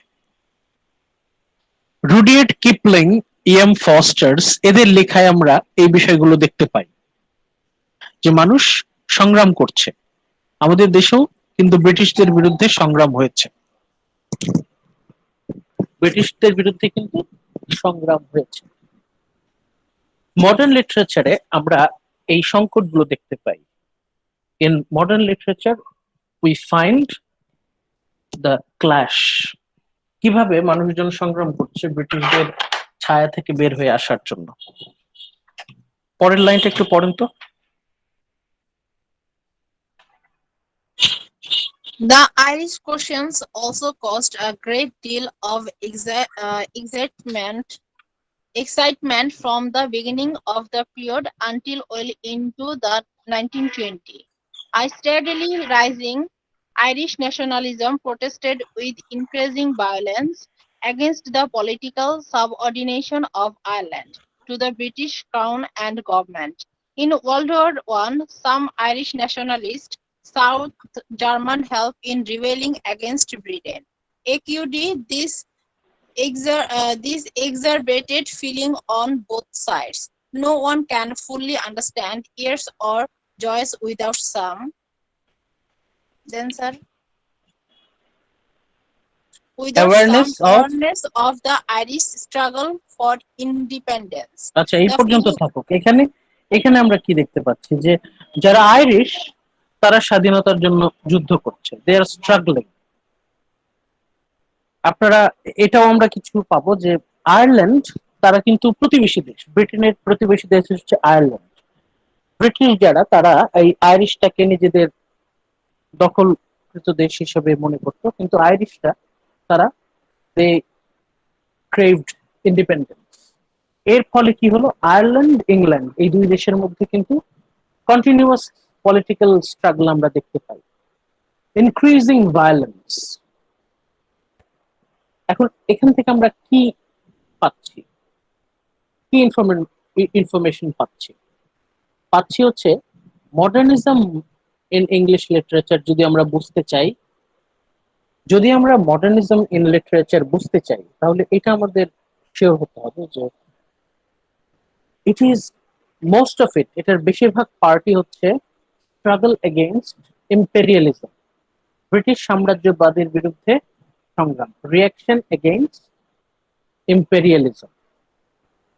এর সাথে সাথে আমরা এরপরে একটু স্কিপ করি, এখানে যুদ্ধ যুদ্ধ তো আছে, world war one, world war two, এই সব কিছুর পেছনেই কিন্তু একটাই কারণ ছিল, ওয়ার্ল্ড ডমিনেশন। যারা শক্তিশালী দেশ তারা পৃথিবী শোষণ করতে চায়, they wanted to dominate the world. এখন কে ডমিনেট করবে, কে বেশি খাবে, কে কম খাবে, এটা নিয়েই যুদ্ধ, এটা নিয়েই প্রথম বিশ্বযুদ্ধ, এটা নিয়েই দ্বিতীয় বিশ্বযুদ্ধ। এখন শিল্পী সাহিত্যিক তারা যখন দেখলো যে such kind of politics cannot bring peace, এই ধরনের রাজনীতি তো মানুষকে কখনোই শান্তি এনে দিতে পারে না, পলিটিক্স যখন এতটাই করাপ্টেড, এরকম স্বার্থ সেলফিশনেস এর জন্য বিশ্বযুদ্ধ শুরু হয়ে যাচ্ছে, কোটি কোটি মানুষ মারা যাচ্ছে, তাহলে মানুষ ভরসা রাখবে কোথায়? তাহলে আমরা যখন পড়ছি হিস্টোরিক্যাল ব্যাকগ্রাউন্ড অফ মডার্নিজম, তখন কিন্তু এই বিষয়গুলো আসবে। দুইটা বিশ্বযুদ্ধ আছে, আর আছে স্ট্রাগল এগেইনস্ট ইম্পেরিয়ালিজম।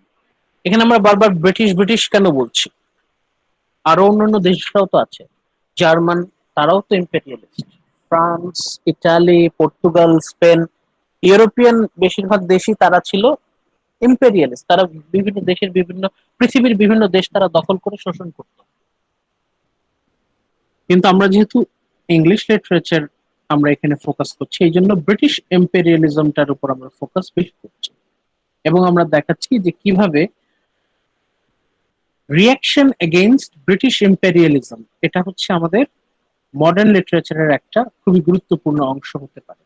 আমরা যখনই হিস্টোরিক্যাল ব্যাকগ্রাউন্ড নিয়ে আলোচনা করব, তখন এই ইম্পেরিয়ালিজম বিষয়টা আমাদের জানতে হবে, ব্রিটিশ সাম্রাজ্যবাদ আর পোস্ট কলোনিয়ালিজম।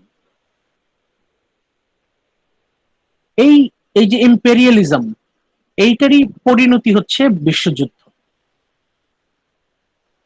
দেখা যেত কোন কোন দেশ অনেক বেশি সমৃদ্ধ, সেই দেশ কে দখল করবে, হিটলার দখল করবে নাকি ব্রিটিশরা দখল করবে, এটা নিয়ে তাদের মধ্যে যুদ্ধ।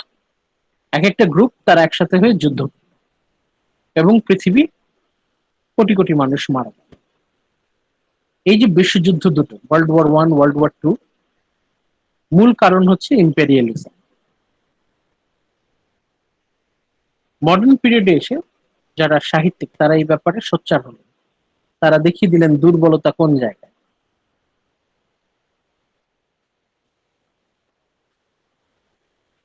আচ্ছা, এবার অন্য আরেকজন পড়েন, নেক্সট প্যারাগ্রাফ একজন পড়েন তো, কে পড়বেন?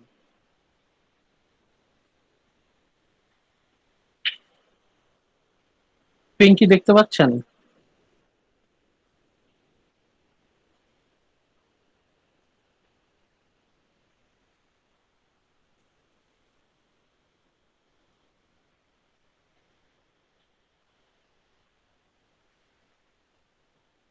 স্যার আমি পড়ি। পড়েন next paragraph. Edwardian England was very conscious of being no longer Victorian. Edward VII stamped his extrovert and self-indulgent character on the decade in which he reigned. It was a vulgar age of conspicuous enjoyment by those who could afford it, and writers and artists kept well away from implication in high society.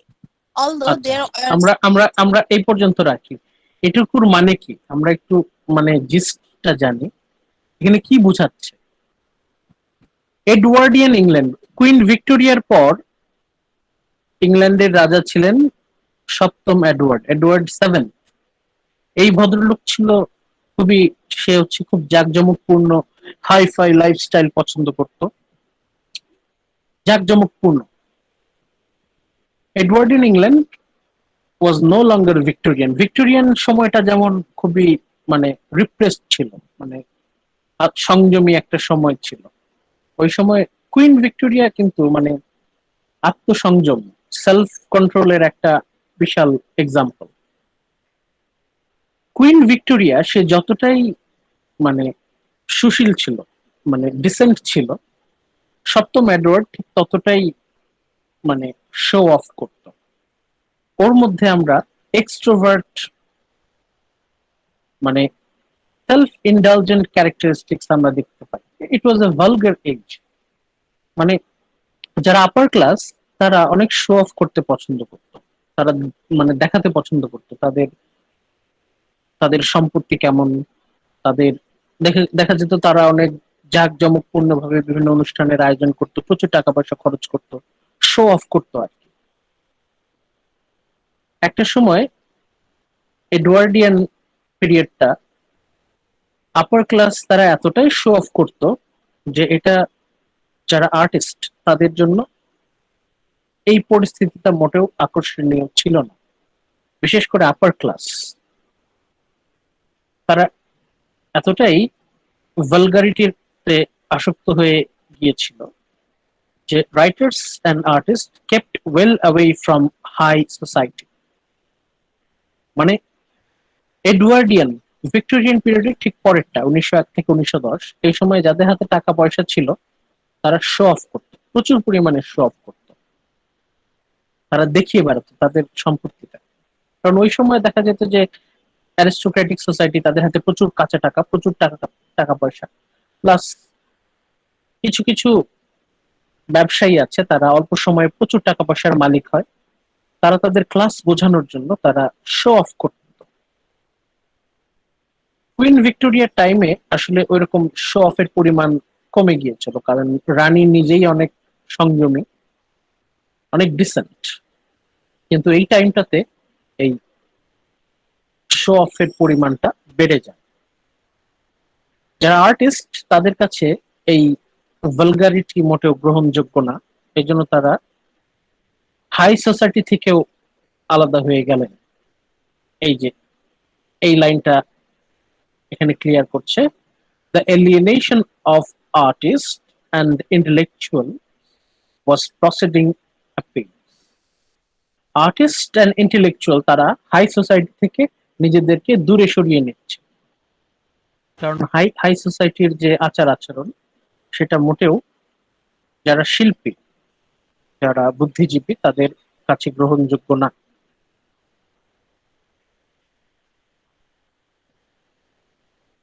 Edwardian ইংল্যান্ডের পর সপ্তম Edward যখন সিংহাসন থেকে নেমে গেলেন, তার পরের রাজা হচ্ছেন পঞ্চম George, George the fifth. Fifth George came to throne until war broke out against August 1914। প্রথম বিশ্বযুদ্ধ যখন শুরু হচ্ছে তখন ইংল্যান্ডের রাজা হচ্ছে fifth George, George the fifth. ওই সময় একটা ব্যালেন্স আসে। কিসের মধ্যে balance? an equilibrium between Victorian earnestness and Edwardian flashiness। এটা আপনাদেরকে একটা ছোট্ট এক্সাম্পল আমি দিতে পারি। ধরেন কোন একটা পরিবারে সবকিছু অনেক স্ট্রিক্ট রুলের মধ্য দিয়ে চলে।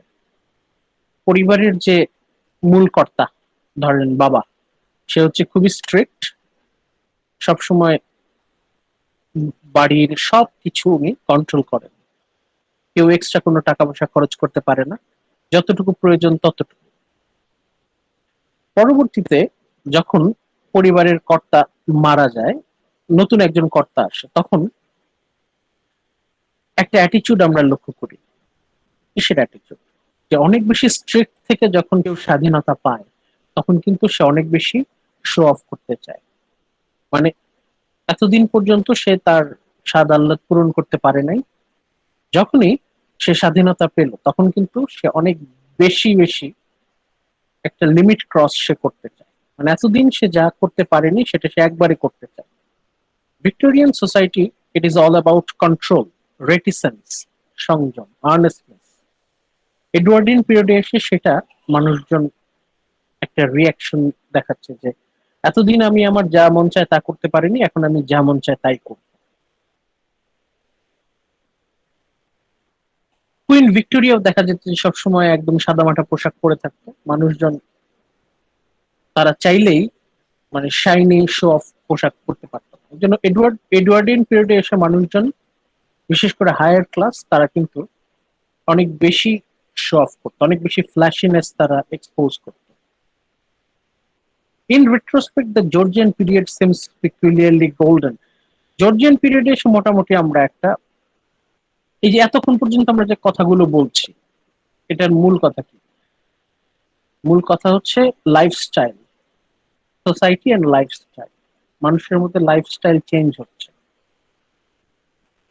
ভিক্টোরিয়ান পিরিয়ডে ছিল অতিরিক্ত সংযম, মানুষ নিজেদেরকে কন্ট্রোল করত। এডওয়ার্ডিয়ান পিরিয়ডে এসে একবারে মানে লাগাম ছেড়ে দিল, লাগাম ছাড়া। তারপরে জর্জিয়ান পিরিয়ডে এসে আবার একটা ব্যালেন্স আসে। এখন এই যে পরিবর্তনটা, এটাও কিন্তু হচ্ছে, তাদের সামনে হচ্ছে, যারা রাইটার তাদের সামনে হচ্ছে।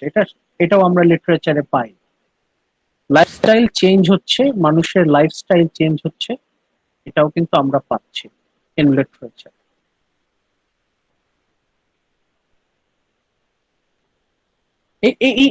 এইটুকু আইডিয়া আমরা মোটামুটি রাখি, আপাতত এইটুকু আমরা মোটামুটি রাখি। হিস্টোরিক্যাল ব্যাকগ্রাউন্ড বলতে আমরা এই পর্যন্ত আইডিয়া গুলো রাখি। আমরা একটু রিপিট করি। আজকে আমাদের ফোকাস ছিল modern English literature historical background. আমরা হিস্টোরিটা সম্পর্কে একটু আলোচনা করছি। প্রথমেই আমরা আলোচনা করলাম aesthetic movement, art for art's sake. এরপর ফ্র্যাগমেন্টেশন অফ রিডিং পাবলিক, পাঠক ভাগাভাগি হয়ে গেল। মানুষ এখন সবাই একই রকম, একই টেস্টের রিডার না। Pessimism, stoicism, anti-Victorianism, position of women was changing, anti-imperialism। এরপরে আমরা আরেকটা পড়লাম, সেটা হচ্ছে social lifestyle was changing।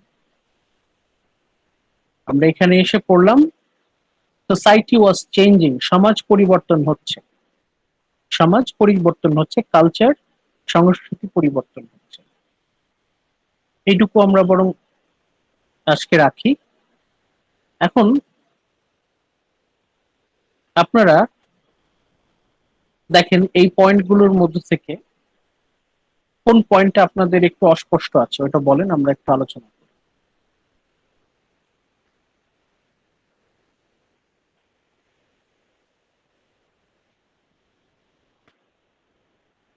Aesthetic movement, এটা কি কেউ সংক্ষেপে বলতে পারবেন?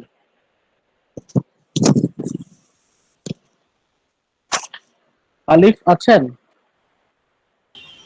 জি স্যার। দেখেন তো অ্যাস্থেটিক মুভমেন্টটা এটা কি সংক্ষেপে বলা যায় কিনা, বলতে পারেন কিনা দেখেন তো। স্যার অ্যাস্থেটিক মুভমেন্ট এটা বেসিক্যালি স্যার লাইক শিল্প বা মানে যে ইন্ডাস্ট্রিয়াল রেগুলেশনটা হওয়ার পরে শিল্প সাহিত্যিক যারা আছে তারা এই ধরনের একটা স্ট্র্যাটেজিতে গেল যে শিল্প শুধুমাত্র শিল্পর কারণে, মানে শিল্পর সাথে অন্য কিছুর কোনো রিলেশন বা রিলেটেড থাকবে না, শিল্পর কারণটাই শিল্প এবং তার ফলও শিল্প, ব্যাপারটা এরকম কিছু একটা, মানে যেটা আমি বুঝেছি। হ্যাঁ, এখনকার দেখবেন মডার্ন আর্ট যেগুলো বিভিন্ন রকম প্রদর্শনী হয়, শিল্প প্রদর্শনী হয়, দেখবেন পেইন্টিং আমাদের সামনে যখন আসে তখন আমরা প্রথমবার দেখে বুঝতে পারি না, মানে পেইন্টিংটা এমন, মানে আমরা বুঝতে পারি না আসলে এটা কিসের পেইন্টিং। তখন আমাদের মাথায় কাজ করে যে আসলে এটার মানে কি, আমরা মানেটা বোঝার চেষ্টা করি। We try to understand the meaning inside. এখন শিল্পীরা বলছে যে আমার পেইন্টিং এর যে সবসময় মানে থাকতে হবে এমন কোনো কথা নেই, সবসময় যে মানে থাকতে হবে এমন কোনো কথা নেই। আপনারা দেখেন এই স্লাইডের পাশে একটা একটা কাপ আছে, দেখেন কাপটা দেখতে পাচ্ছেন কিনা। এখন এটা হচ্ছে একটা শো পিসের মতো। এখন কেউ যদি এটাকে মনে করে এটা হচ্ছে কাপ হিসেবে ব্যবহার করতে চায়, তাহলে কিন্তু সে যথেষ্ট ঝামেলায় পড়বে, কারণ এটা কিন্তু কাপের মতো, এখানে আপনি চাইলেই লিকুইড রাখতে পারবেন না, এটা কিন্তু পড়ে যাবে। এটা আপনি শো পিস হিসেবে রাখতে পারেন। এটা মানে হচ্ছে এটাই, এটাকে অন্য আর কোনো কাজে আমরা ব্যবহার করব না। আর্ট ফর আর্টস থেকে ব্যাপারটাও তাই, যে এই মিনিং যে সবসময় থাকতে হবে এটা ঠিক না। একটা জিনিস ভালো লাগছে কিনা, একটা জিনিস ভালো লাগছে কিনা, whether it is pleasing or not, aesthetic, মূল কথা হচ্ছে এটার অ্যাস্থেটিক গুণাবলী থাকতে হবে, সৌন্দর্য থাকতে হবে, নান্দনিকতা থাকতে হবে, that will give pleasure to your mind, আপনি ভাল লাগবে।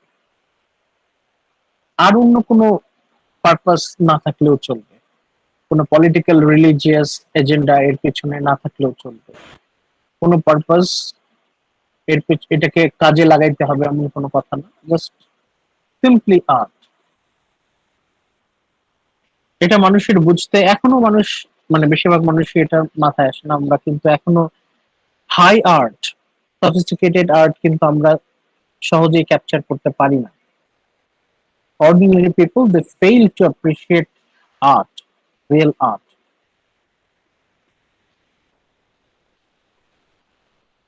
এখন আপনারা এই পয়েন্টগুলো,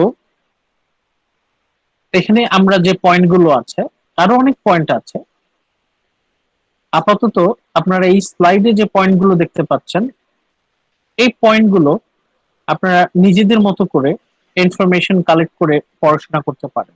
এখন যে বইটা আপনাদের দেয়া আছে এই বইটা হয়তো আপনাদের কাছে একটু কঠিন মনে হতে পারে, সেই ক্ষেত্রে আপনারা এই যে পয়েন্টগুলো দেয়া আছে এই পয়েন্টগুলো আপনারা সার্চ করে যদি কোনো সহজ সোর্স থেকে, ইজি সোর্স থেকে যদি পড়তে পারেন ভালো।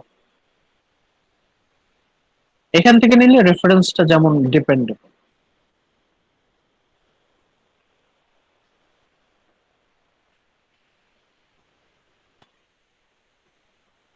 আপনাদের মোটামুটি আমি যদি লেভেল অফ কমপ্লেক্সিটি হিসেবে যদি বলি, তাহলে অ্যাস্থেটিক মুভমেন্ট এটা আপনাদের বুঝতে হয়তো একটু কষ্ট হতে পারে। অ্যাস্থেটিক মুভমেন্টে এটা একটু সময় নিয়ে বুঝতে হবে, আর্ট ফর আর্ট সেক। এরপর ফ্র্যাগমেন্টেশন অফ রিডিং পাবলিক, এটা এটা বোঝা আপনাদের জন্য একটু সহজ। শিক্ষা আইন মানে এটা যখন শিক্ষা সবার জন্য যখন বাধ্যতামূলক হলো, তখন প্রচুর পরিমাণে এমন শিক্ষিত শ্রেণীর জন্ম হলো যারা শুধু নামেই শিক্ষিত, কিন্তু সত্যিকার অর্থে তারা সুশিক্ষিত না। এদেরকে আমরা বলছি কুশিক্ষিত, semi literate. They are not properly educated. যারা প্রপারলি এডুকেটেড না, তারা কিন্তু রিয়েল লিটারেচার ওইভাবে তাদের ভালো লাগবে না। They will seek for cheap popular literature. তারা লিটারেচারকে নেবে হচ্ছে just a mean of entertainment, যেটাকে আমরা পাল্প ফিকশন বলে থাকি। যারা সিরিয়াস লিটারেচারের ভক্ত, those who appreciate real sophisticated literature, তারা কিন্তু এই পাল্প ফিকশনকে মোটেও লিটারেচারের কাতারে ফেলবেন না। আমরা রিডারদের মধ্যে একটা খণ্ড দেখতে পাচ্ছি, তারা আলাদা গ্রুপে গ্রুপে ভাগ হয়ে যাচ্ছে। হাই ব্রোজ, লো ব্রোজ, মিডল ব্রোজ।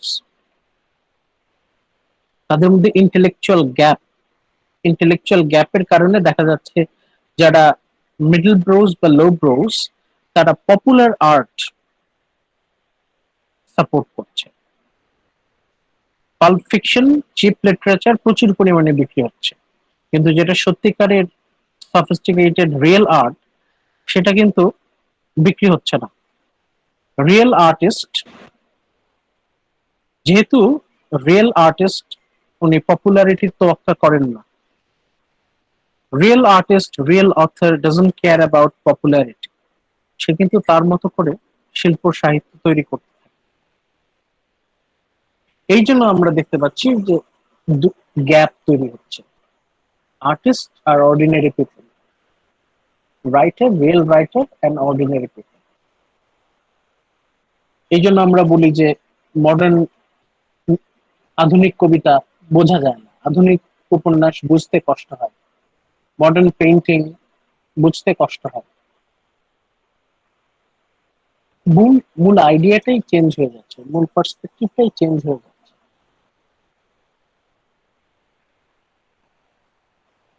এরপর pessimism, stoicism. Pessimism, হতাশাবাদ। Modern poet যারা, থমাস হার্ডি, হাউসম্যানের মতো পোয়েট যারা, তাদের কবিতায় আমরা হতাশাবাদ লক্ষ্য করছি, হতাশা। একই সাথে stoicism, the determination to stand up for human dignity by enduring bravely. মানে মাথা উঁচু করে স্যার, আত্মসম্মান বজায় রেখে। পাশে যে পিকচারটা দেওয়া আছে এখানে কি পেসিমিজম অপটিমিজম দুইটা কি বোঝানো হচ্ছে? White and black. হ্যাঁ, বুঝতে পারেন, ব্ল্যাকটা হচ্ছে হতাশা, সাদাটা হচ্ছে আশা। মানে পেসিমিজম যেখানে আছে সেখানে স্টোইসিজম আছে, যে মানুষের জীবনে খারাপ সময় আসতেই পারে, বাট আমরা চেষ্টা করবো যে যতখানি সাহসের সাথে এটা মোকাবেলা করা যায়। অ্যান্টি ভিক্টোরিয়ানিজম, এটা তো খুব বেশি সমস্যা হওয়ার কথা না। এটা যে ভিক্টোরিয়ান অ্যাটিটিউডের বিরুদ্ধে। মডার্নিজম মানে হচ্ছে anti Victorianism. Position of women changing, এটাও আপনারা বুঝতে পারবেন। অ্যান্টি ইম্পেরিয়ালিজম, ব্রিটিশ সাম্রাজ্যবাদের বিরুদ্ধে পলিটিক্যাল স্ট্রাগল পুরো পৃথিবীতে আমরা দেখতে পাচ্ছি। মডার্ন লিটারেচারে আমরা ব্রিটিশ সাম্রাজ্যবাদের বিরুদ্ধে আমরা অনেক লেখালেখি দেখতে পাই। সমাজ চেঞ্জ হচ্ছে, যেটা আমরা এখান থেকে পড়লাম পেজ 3 থেকে, পেজ 3 লেফট কলাম থেকে। এখানে সোসাইটি কিভাবে চেঞ্জ হচ্ছে, লাইফস্টাইল কিভাবে চেঞ্জ হচ্ছে। কুইন ভিক্টোরিয়ার সময় অনেক বেশি কন্ট্রোলড লাইফস্টাইল ছিল। এডওয়ার্ডিয়ান সময়ে এসে অনেক, মানে তারা লাগাম ছাড়া জীবনযাপন করতো, অনেক শো অফ করতো, ফ্ল্যাশি লাইফস্টাইল লিড করতো। জর্জ ফিফথের সময় এসে সেটা একটা ব্যালেন্স আসলো। হাই সোসাইটি তাদের লাইফস্টাইলে বেশ বড় ধরনের পরিবর্তন আমরা দেখতে পাই। কুইন ভিক্টোরিয়ার সময় তাদের অনেক বেশি কন্ট্রোল ছিল, অনেক ডিসিপ্লিন ছিল। এডওয়ার্ডিয়ান সময়ে একেবারে লাগাম ছেড়ে দেয়, যা ইচ্ছা তাই করে। মানে এটা এমন এক পর্যায়ে চলে যায়, এটা ভালগার ভালগার পিরিয়ড বলে। জর্জ ফিফথ জর্জ তার সময় এসে মোটামুটি একটা ব্যালেন্স আমরা পাই। এখন এটাও কিন্তু এই যে লাইফস্টাইল চেঞ্জ হচ্ছে, এটাও কিন্তু লিটারেচারে আমরা রিফ্লেকশন দেখতে পাই। এই আপাতত রাখি আজকে আমরা। এই যে এটা হচ্ছে আপনাদের মিড টার্মের উইকটা শেষ হোক, এটা আপনাদের বেশ সময় নিয়ে পড়তে হবে, এটা বুঝতে আপনাদের একটু সময় লাগবে। মডার্ন মডার্ন লিটারেচারটা একটু বোঝার ব্যাপার আছে। রোমান্টিক ভিক্টোরিয়ান যেমন বোঝাটা সহজ ছিল, কিন্তু মডার্ন লিটারেচারটা একটু এটা সময় নিয়ে বুঝতে হবে। আমরা এই ব্যাকগ্রাউন্ডে আবার আসবো, আমরা পরবর্তীতে যখন পোয়েট্রি, ফিকশন, ড্রামা নিয়ে পড়াশোনা করব তখন আমরা বারবার স্যার এটাতে গতকাল ফেরত আসবো। স্যার গতকাল একটা লেকচারে আপনি যখন ডিসকাস করেছিলেন এই যে মডার্নিজমের কনসেপ্টটা প্রতিনিয়তই হচ্ছে চেঞ্জ হচ্ছে, মানুষের থটটা চেঞ্জ হচ্ছে, তো হ্যাঁ স্যার হ্যাঁ এটা কি এটা মডার্নিজমের কনসেপ্ট নাকি পোস্ট মডার্নিজমের কনসেপ্ট? এটা মডার্নিজমেরও কনসেপ্ট। পোস্ট মডার্নিজম পরে, পোস্ট মডার্নিজম যখন আসবে তখন দেখবেন। আপাতত মানে এখন পর্যন্ত আমরা মডার্নিজমেই আছি, এখন পর্যন্ত আমরা মডার্নিজমেই আছি।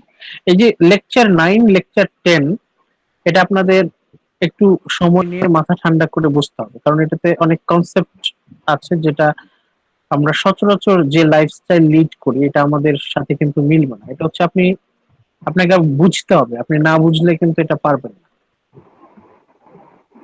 এটা হচ্ছে টোটাল আমাদের দেশ, আমাদের দেশের আমাদের লাইফস্টাইল, আমরা এখনো ওই অনেকটা ভিক্টোরিয়ান লাইফস্টাইলে লিড করছি। আমরা কিন্তু এখনো ওই পর্যায়ে যেতে পারিনি, সেই জন্য এটা একটু কনসেপ্ট অনেকটাই আলাদা, এই জন্য এটা একটু মাথা ঠান্ডা রেখে করতে হবে। আমি হ্যান্ড আউটটা দিচ্ছি, স্লাইডটা দিয়ে দিচ্ছি, এটা হচ্ছে আপনাদের এই পয়েন্টগুলো যতটুকু পারেন নিজেদের মতো করে বুঝে বুঝে তারপর আগাতে হবে। স্যার অন্য একটা কোর্সের মধ্যে এই রিলেটেড কথা আসছিল, তখন ও স্যার বলল যে এই কনসেপ্টটা নাকি পোস্ট মডার্নিজমের, তাই আমার মধ্যে কনফিউশন ক্রিয়েট হলো। হ্যাঁ, এখন পোস্ট মডার্নিজম, মডার্নিজম এই দুইটার মধ্যে আপনি আপনি খুব সহজেই পার্থক্য করতে পারবেন না। এই দুটোর মধ্যে অনেক মিল আছে, আবার পার্থক্যও আছে। পোস্ট মডার্ন, মডার্ন এই দুইটার মধ্যে আমরা একেবারে ক্লিয়ার কাট পার্থক্য করতে পারি না। এটা পরবর্তীতে যখন পোস্ট মডার্ন পড়বো তখন দেখতে পাবেন। Modern time, modern modern post modern এই দুইটার মধ্যে অনেক কানেকশন আছে। আপনি ক্লিয়ারলি একটা জিনিসকে মডার্ন পোস্ট মডার্ন বলে দিলে এটা ভুল হবে। মডার্নের মধ্যে অনেক পোস্ট মডার্ন এলিমেন্ট আছে, পোস্ট মডার্নেতেও একটু মডার্ন এলিমেন্ট আছে। এটা হচ্ছে পরবর্তীতে যখন আমরা পোস্ট মডার্নও পড়বো তখন আপনাদের একটু আইডিয়া আসবে, বাট এখন হচ্ছে আমরা আস্তে আস্তে যাই, আস্তে আস্তে আমরা এগোতে থাকি। স্পেশালি আজকে যে এলিমেন্ট, আজকে যে হ্যান্ডআউটটা দেয়া হলো এটা আপনারা দেখতে থাকেন। aesthetic movement, fragmentation of reading public, rise of pessimism, stoicism, anti-Victorianism, women right, position of women changing, anti-imperialism, social change, এই বিষয়গুলো আপনারা পড়তে থাকেন আস্তে আস্তে। এগুলো হচ্ছে জাস্ট আইডিয়া, আমাদের কিছু নলেজ দেয়া। আমরা যখন পোয়েট্রিতে যাব তখন আস্তে আস্তে আমাদের আর একটু ক্লিয়ার হতে থাকবে জিনিসগুলো। লাস্ট ক্লাসে আমাদের ফোকাসটা ছিল হচ্ছে রিয়ালিটি, বাস্তবতা।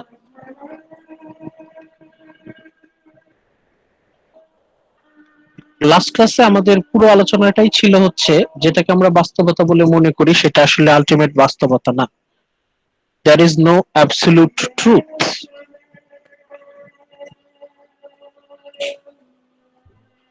স্যার সায়েন্স এন্ড টেকনোলজি নিয়ে বর্ণনা করা ছিল লাস্ট ক্লাসে। সায়েন্স টেকনোলজি এটা আমাদেরকে হেল্প করছে বোঝার জন্য, বাট আলটিমেটলি মডার্ন শব্দটা এটা আমরা যে হ্যান্ডআউট গুলো আলোচনা করছি ওটা থেকে আপনারা একটু আইডিয়া নিতে পারেন যে মডার্ন বলতে আমরা বুঝাচ্ছি একটা অ্যাটিটিউড। অ্যাটিটিউড কেমন অ্যাটিটিউড?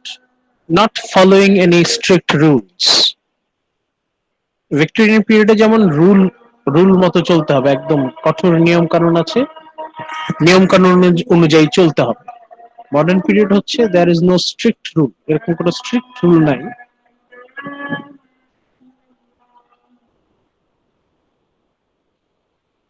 নিজে আসলে অনেক ঠান্ডা মাথায় যদি না বোঝেন এটা আসলে অনেক কিছুই কনফিউজিং লাগবে।